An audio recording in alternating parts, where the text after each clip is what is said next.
The journey back to Magic Island is proving much more difficult than the escape from the island. Just off the coast of Lower California, Old Mexico, the Gregory boat has run into one of the hurricanes so common to that locality, known as the Chubasco. The storm is so bad that the small boat is in great danger, which is increased when the motors stop and leave them helpless. Jerry radios to the girl commander of the Euclidean submarine, which is following them, and she picks up their anchor with a magnetic fin on the stern of the submarine. For several hours, the storm rages, then is gone as suddenly as it appeared. We find Captain Bradford and Mrs. Gregory standing at the wheel as the storm subsides. Oh, Tex, that was the worst storm I've ever been through. Certainly the worst I ever went through in a boat as small and helpless as this one. Now that the wind has gone down, we're moving awfully fast. Do you think it's safe to be towed at this speed? Might be a good idea to go a little slower. That girl certainly makes that submarine move along. What are your chances of starting the engines? Can't tell until I look at them and see how much damage Peterson did. You're sure he did it? How else did it happen? Accident? No chance. Those motors quit cold when they were running perfectly. That was no accident. Where is Peterson now? But we'll have to find out. We should go and stay with Joan in the radio room and send Jerry to me. Well, can't I help you? Nothing for you to do. I'll feel safer if you're in the cabin with Joan when we round Peterson up. And while you're in there, call the submarine commander. Explain our position to her. Tell her that this speed is too high in smooth water. She'll have to cut down to about 25 knots if she's going to lose us. Very well, Tex. And you'll be careful, won't you? Don't worry about me. Run along. There's Jerry coming out of the cabin now. Well, I'll hurry in and stay with Joan. Hello, Mrs. Gregory. Storm all over? Well, it looks like it, Jerry. I'm going in with Joan, and the captain wants to see you right away. Okay. Joan's listening to the radio. Morning, Skipper. That submarine's sure dragging us along. Yeah, a little too fast, Jerry. I just told Mrs. Gregory to radio that girl commander to cut her speed to 25 knots. She'll have us flying if this keeps up. Did you try to start the motors? Haven't had a chance to see what's wrong with them. Didn't dare leave this wheel while the storm was so high. Oh, I'll take the wheel if you want to look at the engines now. Good idea, kid. Take it over, and you'll have to handle it like a basket of eggs until we lose some of the speed. How about the course? You don't have to worry about that. Oh, sure, I forgot. Submarine's towing us. Yeah, when a boat like this makes 35 knots, you can be sure something's towing us. Well, I'll shove off and have a look at the engines, and, Jerry. Yes, sir? If the engineer shows up before I find him, tell him to come and see me. Understand that now. Don't enter into any conversation with him. Leave that to me. Aye, aye, Skipper. Hello there, young feller. Huh? Oh. Hey, say, where have you... Oh, never mind. Go see the captain. There is the captain. Down in the engine room, trying to start the motors. He's going to find that pretty hard job, you betcha. I try all night to start them engines. Yes, you did. Yes, I did. Okay. What stopped them in the first place? How should I know? Oh, maybe you shouldn't. You're just the engineer on this boat. When a motor gets ready to quit, it quits. By Jiminy, what makes us go so fast? Oh, you don't know, huh? How should I know? Yeah, I know. You're just the engineer on this boat. And I suppose you didn't know that there was a Euclidean submarine towing us ever since 2 o'clock this morning. I wonder why the boat goes better without the motor. Sure, and being an engineer, you figured it was all right if the boat got along swell without you. So you crawled into a lifeboat and went to sleep. Yeah, that's a pretty good guess. It's no guess. The lifeboat was the only place you could have been.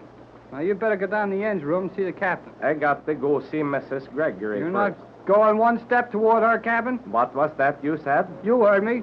Don't you even start around that side of the boat.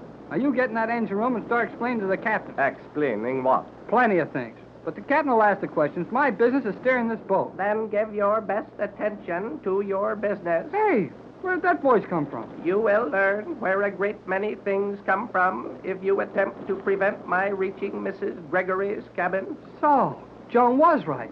You're Thales, the Euclidean electrical engineer. Precisely. I am Thales, as well as the trusted and simple Swedish engineer on this boat. Well, you won't be trusted anymore. Now, you going to start for that engine room, Peterson, or Thales, or whatever your name is? I am going to Mrs. Gregory's cabin. Oh, no, you're not. Just take one step, and I'll use this. So, you have one of the small 60-second ray guns, eh? You bet I have. And I know which end of it works, too. You would be doing a very foolish thing to use that on me. G47 would not regard your act as particularly friendly to Euclidia. Well, something tells me you're not going to be in any too good with G47 after he hears about this trip. We were supposed to be allowed to reach the Magic Island in safety. And you're sure not helping us along any. I will be the judge of what G47 will think of this trip. Well, in just about 5 seconds, you won't be the judge of anything. Let him have it, Jim. Good boy, Jimmy. You sure laid him out. It is written when frying pan hit head, head was in wrong place. Well, you sure know what to do with a frying pan besides cooking it. It is a poor skillet which will not serve two masters. Well, I saw you sneaking up on him, but I was afraid you'd never make it before he turned around. Jim Lowe do not care which way head is looking when frying pan falls. If he look too quick, I drop pan quick. Well, you sure did a good job. Now run down the engine room and tell Captain Bradford to get up here quick. Maybe more better let skillet fall on head one more time. Then this fellow boy will not wake up too soon. Well, he won't wake up too soon. The way he hit that deck, I'll be surprised if he wakes up before we get to the island. Now, you run and get the captain. He'll know what to do from here on in. You take fry pan. If he put head up, you put it down again. Okay, Jim. Mighty good idea to have this in my hand at that. I go now, get Captain Bradford. Remember, Jerry, if head come up, pan go down. Don't worry, Jim. I'll drop it. Well, Jerry, we've been waiting for you to call us to breakfast, and... Why, Jerry, what's this? Oh, this is the frying pan from the galley. Did you hit Peterson with it? Not yet. Well, what's happened? Well, the Chinese cook let this pan fall on Peterson's head, and he pushed it a little bit as it fell. Jim Lowe knocked the engineer unconscious with that frying pan? He sure did, but that's only part of the story. Peterson's is Thales. Are you sure, Jerry? Oh, he got so mad when I couldn't let him come to your cabin that he forgot to talk like a Swede and sound just like G47. Then the warning of that girl submarine commander was correct. Well, I'll say it was. And I think this guy was coming to wreck our boat. But if he'd done that, he would have gone down with the rest of us. Well, I guess he figured on the submarine saving him. He didn't believe me when I told him he was in plenty bad with old G47. There's no doubt about that. But, Jerry, where's Jim Lowe now and Captain Bradford? Well, the captain went down to the engine room, and I sent Jim down there to get him. Here he comes now. All right, Jim, you stay there until I get back. Coming right up, Jerry. Everything all right here? Well, sure is. There's your engineer. Tex, from what Jerry tells me, I gather that Jim Lowe is the hero of the hour. Yes, he is, and he knows it, too. He had to explain to me just how he hit Peterson with it. And he said the sound of the frying pan on Pete's head was music to his ears, like the stroke of a big temple gong. It did make a swell bong when he hit him. And Peterson was really Thales. Looks like it. Well, what'll we do with him? Only one thing to do that I can see, tie him up and set on him until we get to the island. Well, I don't like the idea of having to watch that guy for days and days. He's too slick. I think you're right, Jerry. It will be hard to keep as clever a man as that prisoner on this boat for long. Say, wait a minute, I've got it. Jerry, Yes, sir? go in the radio room. You and Joan raise the girl commander on the submarine that's towing us. Ask her what to do with this fellow. She'll know fast enough. A good idea. She ought to be told about this anyway. Yes, she's certainly entitled to the information. After all, it was her warning that allowed us to be prepared for this. No doubt of it. Run along, Jerry. Have a talk with that girl in the sub. Then you and Joan come back here and we'll see about some breakfast. Oh, can Jim cook it without his frying You pan? can leave the pan here with us. Just now, Jim's looking for the lost pieces of the motors. The lost pieces. Yes, I'm afraid Pete, or rather Thales here, took some of the vital parts off the motors and threw them overboard. Nice little fella he is. Well, here's your frying pan. And if Jim's still busy when we get back, Joan and I'll cook the breakfast. Well, call that sub as quick as you can. Aye, aye, sir.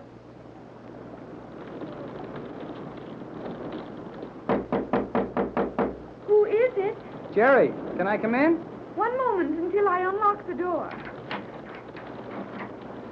Come in, Jerry. Boy, have I got the news. What is it? Shut that door and let's get this radio set started. The radio is ready to use now, Jerry. What is your news? Well, you'll hear it if you listen when I tell it to the girl submarine commander. Jerry, you have found Thales. I'll say we have. Where? Lying on the deck? You found him there? No, I left him there. How did he get there? Jim Lowe put him there with a frying pan.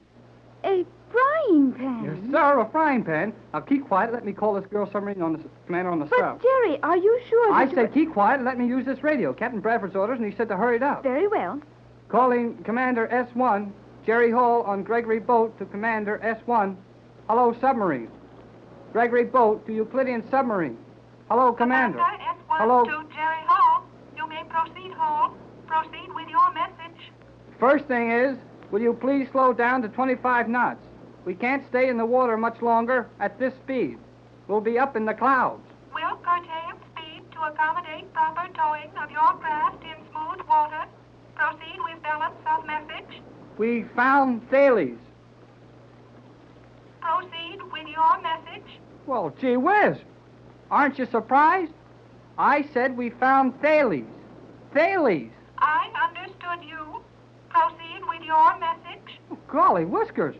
You might get excited about it. It is what I warned you to expect. You are wasting time, Hall. Proceed. Hurry up, Jerry. Okay. Well, we found out that our engineer, a fellow Mrs. Gregory and Captain Bradford have known for years, was really Thales. He sure sounded Swedish enough until he got mad at me. Then he sounded like old G47. Our Chinese cook knocked him out with a frying pan, and we want to know what to do with him. He will be returned to Euclidia as a prisoner. G47 will deal with him. Yeah, we figured that, but we're not sure we can hold him that long. There's nothing on board this boat that was made to keep a guy like that prisoner. I will accept the responsibility of his delivery to G47. Prepare your landing stage on the starboard side. I will rise to the surface and take the prisoner aboard the submarine. You will arrange to deliver him to me at once. That is all. Okay, Commander. We'll have him ready. I am so glad we will not have him aboard this boat. So am I. There goes the Magnus.